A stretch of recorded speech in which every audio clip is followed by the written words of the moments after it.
तो देखो, बच्चे काम पर जा रहे हैं, कविता किसने लिखी है?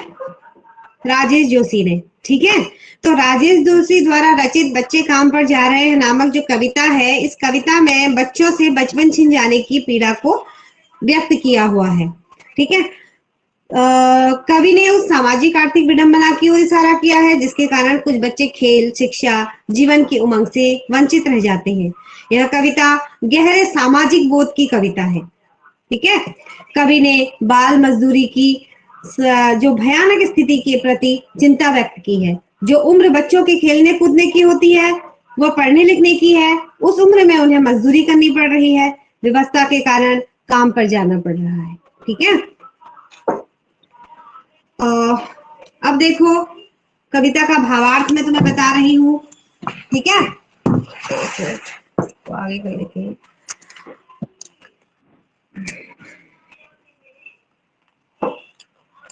कवि कहता है कि सुबह के समय सड़कों पर घना कोहरा छाया रहता है।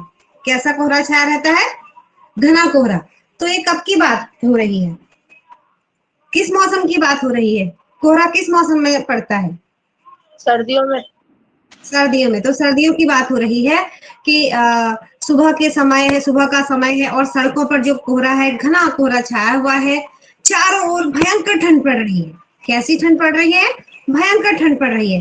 फिर भी रोजी रोटी कमाने की व्यवस्था, रोजी रोटी क्या होती है? रोज का खाना। हाँ, जो रोज का खाना होता है उसको कमाने की व्यवस्था के कारण बच्चों को काम पर जाना पड़ रहा है। माता पिता इतने सक्षम नहीं है और माता पिता भी क्या करते हैं? काम पर जाते हैं और उनके बच्चे, उन्होंने अपने बच्चों को भी काम पर भेजना शुरू कर दिया है। तो उस समय वे काम करने के लिए घने कोहरे के साए में सड़कों पर निकल पड़ी हैं।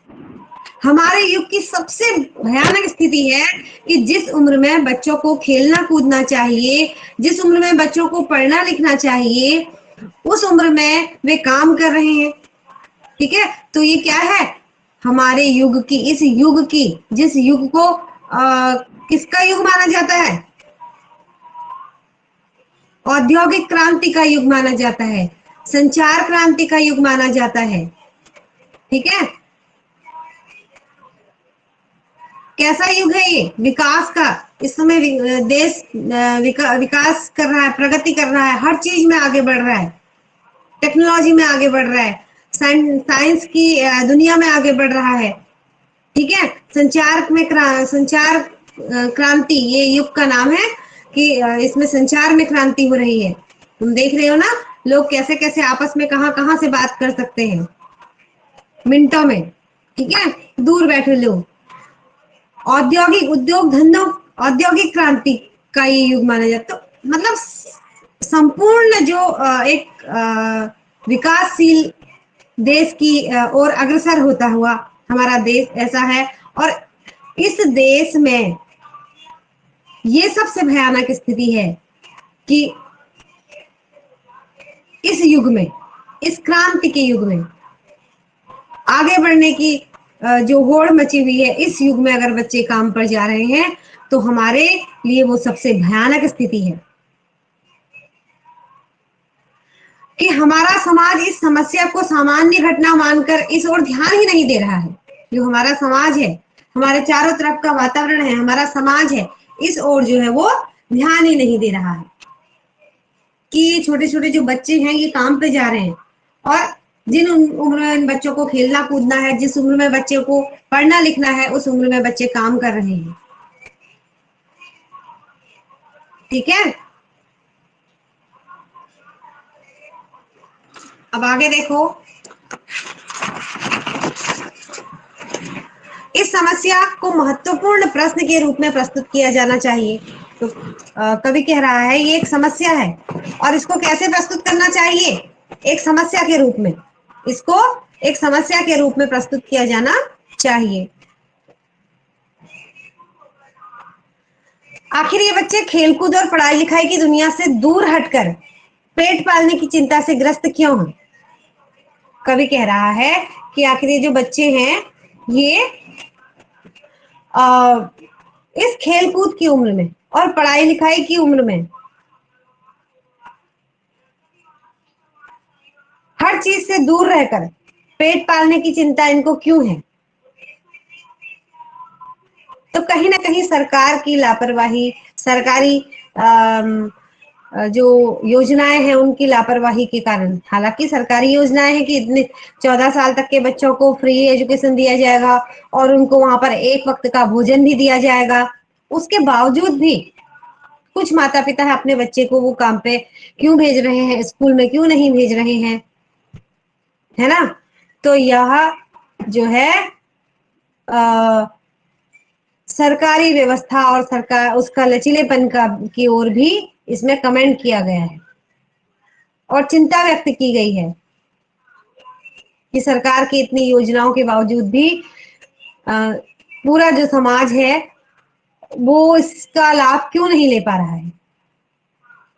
ठीक है, कुछ गलती माता पिता की भी है और कुछ गलती समाज के ऐसे लोगों की भी है जिनके ऊपर यह जिम्मेदारी है कि कोई भी अशिक्षित ना रहे।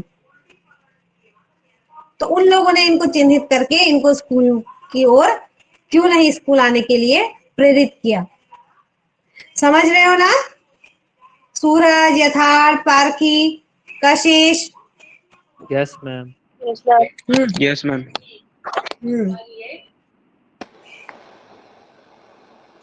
और ये कौन है? और हाँ, शिविका, समझ रही हो? शिविका टंडन। अगला देखो, क्या अंतरिक्ष में गिर गई हैं सारी गेंदें? क्या दीमकों ने खा ली हैं रंग बिरंगी किताबों को? क्या काले पहाड़ के नीचे दब गए हैं सारे खिलौने? क्या किसी भूकंप में ढह गई है सारे मदरसों की इमारतें? क्या सारे मैदान, सारे बगीचे और घरों के आंगन खत्म हो गए हैं एकाएक? तो यहाँ कवि क्या कहना चाहता है? देखो, कवि नन्हे मुन्ने बच्चों को सुबह सुबह घने कोहरे में काम पर जाते देख विचलित होता है तथा समाज से प्रश्न करता है कि क्या ये छोटे छोटे बच्चे काम पर क्यों जा रहे हैं? क्या सारी गेंदें अंतरिक्ष में गिर गई हैं? अर्थात बच्चों के खेलने के लिए क्या सारी गेंदें नष्ट हो गई हैं? क्या इनकी रंगीन किताबों को दीमकों ने खा लिया है? अर्थात जो बच्चों की किताबें थी, क्या वे नष्ट हो गई हैं? क्या बच्चों के सारे खिलौने किसी काले पहाड़ के नीचे दबकर नष्ट हो गए हैं? क्या किसी भूकंप के कारण बच्चों की विद्यालय की इमारतें नष्ट हो गई हैं?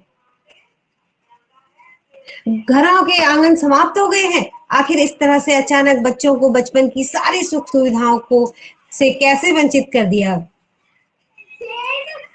ये सारे प्रश्न हमें उत्तेजित करते हैं कि हमें उनका बचपन लौटाना होगा। उन्हें खेलने तथा पढ़ने के लिए उचित अवसर उपलब्ध कराने होंगे और उन्हें काम पर भेजना बंद कराना होगा।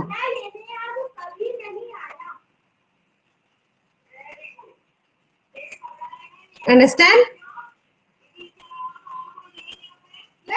यस और फ्यू यस तो देखो, तो फिर बचा ही क्या है इस दुनिया में? कविता देखो, तो फिर बचा ही क्या है इस दुनिया में? कितना भयानक होता अगर ऐसा होता। भयानक है, भयानक है, लेकिन इससे भी ज्यादा यह कि सारी चीजें हस्ब मामूल, हस्ब मामूल का मतलब होता है यथावत, वैसी की वैसी ही है। कितनी भी कोशिश कर ली है सरकार ने, वैसी ही जैसी की होनी चाहिए। सारी चीजें, पर दुनिया की हजारों सड़कों से गुजरते हुए बच्चे, बहुत छोटे छोटे बच्चे काम पर जा रहे हैं। तो कवि कहता है कि यदि बच्चों से उनका बचपन छीन लिया जाएगा तो इस संसार में बचेगा ही क्या? अगर इस संसार में बच्चों के लिए गेंदें, रंगीन पुस्तकें, खिलौने, विद्यालय, मैदान, बगीचे और आंगन न रह जाएंगे तो इस संसार का क्या लाभ है? ऐसे संसार का होना न होना व्यर्थ है। यदि संसार सचमुच ही इन वस्तुओं से रहित हो जाए, अगर संसार में ये वस्तुएं होंगी ही नहीं, रहेंगी ही नहीं संसार में ये सारी वस्तुएं, तो संसार कितना भयानक प्रतीत होगा। अंत में कवि स्पष्ट कहना चाहता है, स्पष्ट करना चाहता है कि यदि संसार में कुछ न बचता तो यह भयानक बात थी, परंतु उससे भी अधिक भयानक बात यह है कि सब कुछ पहले जैसा ही है, हस्ब मामूल, सब कुछ पहले जैसा ही है, कुछ बदला नहीं है। किताबें भी हैं, गेंदें भी हैं, विद्यालय भी हैं, आंगन भी है, खेलने के लिए बच्चों के खिलौने भी हैं, सब कुछ वैसा ही है, सारी वस्तुएं वैसी ही हैं जैसी होनी चाहिए।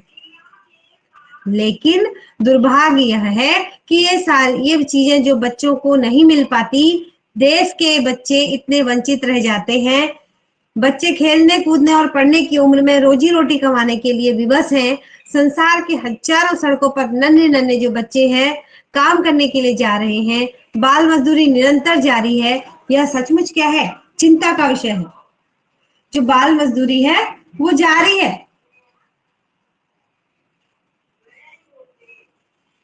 तो ये क्या है, चिंता का विषय है। समझ रहे हो ना? Yes, ma'am. तो बच्चों मैं ये पूछ रही थी, अच्छा Shivika, are you listen my voice बेटा? Yes ma'am. अब बताओ मुझे, तुमने किन किन बच्चों को काम पर जाते हुए देखा? देखा है किन्हीं बच्चों को काम पे जाते हुए देखा है, काम करते हुए देखा है, छोटे छोटे बच्चों को? और देखा, अगर देखा है तो कहाँ कहाँ देखा है? मैम जनरली शॉप्स में। और और मैम जो कंस्ट्रक्शन एरियाज होते हैं वहां पर।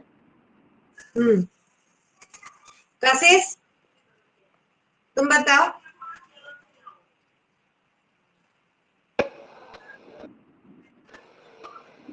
मैम मेरे घर के पास है, काफी लोग जाते हैं, छोटे छोटे बच्चे।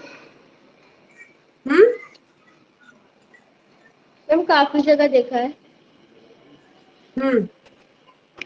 कहाँ कहाँ काम करते हैं बच्चे, छोटे बच्चे? शॉप होटलों में में, और शॉप में, होटल में बर्तन बर्तन धोते हैं छोटे छोटे बच्चे, देखा? और यस मैम। जैसे कि शिविका ने कहा कंस्ट्रक्शन एरिया में तो बहुत बच्चे दिखते हैं, छोटे छोटे, अपनी उम्र से बहुत छोटे। कल भी मैंने एक वीडियो अपलोड की थी कंस्ट्रक्शन की, उसमें एक बहुत छोटा बच्चा, 12 साल का बच्चा जो था वो काम कर रहा था। लॉकडाउन के बाद उसने स्कूल छोड़ दिया था और वो अब काम कर रहा है। तो कहीं ना कहीं सरकारी जो सुविधाएं हैं कि 14 साल तक के बच्चों के लिए एजुकेशन फ्री है, और गवर्नमेंट में चाहे वो किसी भी स्थिति में हो, चाहे वो अच्छी फैमिली से बिलोंग करता हो, चाहे वो थोड़ा सा गरीब परिवार से हो, कैसा भी बच्चा हो, उसको वहां पर एक समय का खाना दिया जाता है, उसको वहां पर एजुकेशन दी जाती है। उसके बावजूद भी अगर बच्चे नहीं पढ़ रहे हैं तो यहाँ किसकी लापरवाही होगी? जब सरकार ने भी सारी पॉलिसीज लागू की हैं, सारी व्यवस्थाएं दी हैं समाज को, तो यहाँ आप बता सकते हो कि किसकी लापरवाही रहेगी? सूरज, बिस्ट? बच्चों के माता पिता पेरेंट्स की। की और बच्चों की। माता पिता, बच्चों की। और बच्चे तो मासूम है, बच्चे क्या जानते हैं कि हमने भविष्य में क्या करना है? और बहुत छोटे बच्चों की बच्चे क्या माता जानते पिता हैं? की। माता पिता की क्या मजबूरी हो सकती है? वो कमा रहे हैं, अपने बच्चों को खिला सकते हैं, उनका पेट पाल सकते हैं। तो माता पिता के साथ साथ समाज के कार्यकर्ता, जो सामाजिक कार्यकर्ता हैं, जो गवर्नमेंट एम्प्लॉयज हैं, उनकी भी यहाँ पर बहुत बड़ी जो कहा जाएगा लापरवाही कही जाएगी कि वो अपने एरियाज के बच्चों को चिन्हित नहीं करते हैं, नामांकन उनका नहीं करते हैं, और वो खोजबीन नहीं करते हैं कि कौन कौन बच्चे हैं जो पढ़ाई नहीं कर रहे हैं, शिक्षा से वंचित है। उनको तो सब पता रहता है ना, अपने अपने एरिया के जो क्षेत्र के जो एम्प्लॉयज होते हैं गवर्नमेंट के, उनको इस पर ध्यान देना चाहिए, है ना, और उनको पढ़ाई के लिए प्रेरित करना चाहिए, ठीक है। और गवर्नमेंट को भी कुछ ऐसी पॉलिसीज निकालनी चाहिए कि वो उसको दंडनीय अपराध के तहत माता पिता को दंड दिया जाना चाहिए ऐसे माता पिता को जो अपने छोटे बच्चों को काम पर भेजते हैं। ठीक है, अगर माता पिता भेजते हैं तो उनको भी कुछ ना कुछ ऐसा दंड दिया जाना चाहिए कि जो बच्चों को, अब बहुत मजबूरी है, जो लोग माता पिता भी अनपढ़ हैं, जिनको शिक्षा का महत्व ही पता नहीं है, उनको, जो सरकारी कर्मचारी हैं, उन लोगों को उनका माइंड डाइवर्ट करना चाहिए, उनको प्रेरित करना चाहिए विद्यालय की ओर। ठीक है, समझ में आया? हाँ, तो राजेश जोशी की जो कविता है वो बहुत ही अच्छी है, बहुत ही मार्मिक है, और आ, हर युग में, हर काल में ऐसी जब भी पढ़ी जाएगी ऐसा प्रतीत होगा कि इसी समय की कविता है, क्योंकि स्थिति ऐसी ही है अभी तो, है ना। जब स्थिति बदल जाएगी तब की हम कह सकते हैं कि हाँ, यह काल को से परे है, हटकर कविता है। लेकिन अभी ऐसा लग रहा है कि अभी हम पढ़ रहे हैं तो अभी हमारे सामने वो चित्र आ जा रहा है, और हम उसको, उसके साथ साथ हम कई सारे ऐसी चीजें भी हम देख सकते हैं, ऐसी चीजें भी हम इमेजिन इमेजिन करके हम देख रहे हैं कि हाँ, बच्चे काम पे जा रहे हैं और भयानक स्थिति है, भविष्य कैसा होगा अगर बच्चे पढ़ेंगे ही नहीं, सारे बच्चे शिक्षित नहीं होंगे, तो देश का भविष्य कैसे, देश कैसे आगे बढ़ेगा, है ना। आगे तो देश को शिक्षित और पढ़े लिखे युवा की जरूरत है ना, जो देश हित में कार्य कर सके। ठीक है बच्चों, आज के लिए आपका ये